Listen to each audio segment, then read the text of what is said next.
So here we have three questions, very similar to that on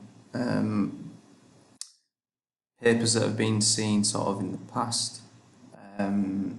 So the first one we're looking at is 1 more than 14 is. Now I think we really need to focus on is this 1 more than. So because you see the word more, you automatically think 1 more is adding. More, add.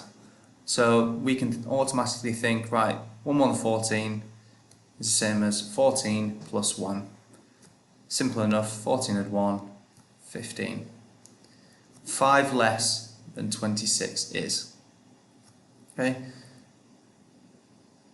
5 less, we're taking away because the word less, take away. So 5 less than 26 is, so we think 26 take away 5.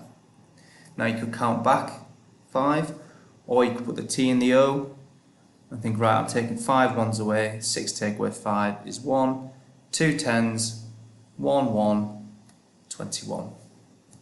10 more than 57 is, 10 more is plus, so it's 57 at 10. If you were just looking at 57 here, T in the O, you're adding 10 more, so you're adding 1 10 to the 5. 5 tens plus 1 10 is 6 tens. We're not changing the ones because there's 0 ones in 10. So 57 add 10 is 57. So the next set of questions we have some missing numbers in these number sentences. So the first one we have is 20 equals something, add 12. Now there are two ways you can sort of think about this. If we thought about our whole number is this, 20. One side would be 12, what would the other side be?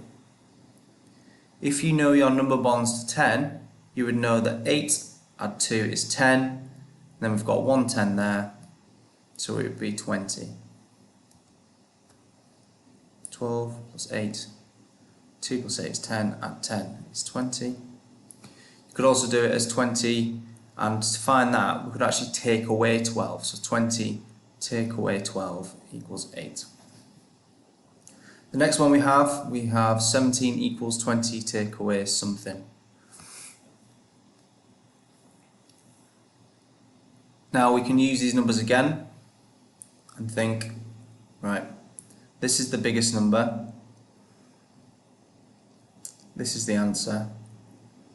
20 take away, we could use 17. And it'd be 3. Or you could think, right, well, I'm at 17 now, I need to get to 20. So I could add 3 to make 20.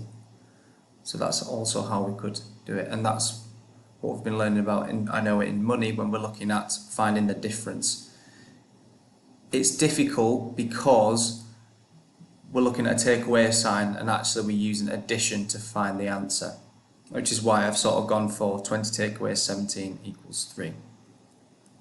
And the final question we have here is something plus 30 equals 100. Now if you saw this, you'd think, right,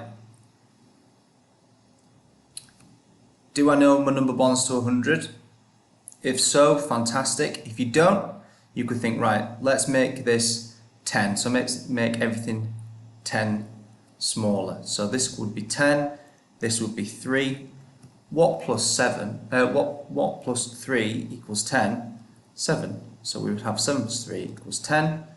So therefore, if we make everything 10 times bigger, 70 plus 30 equals 100.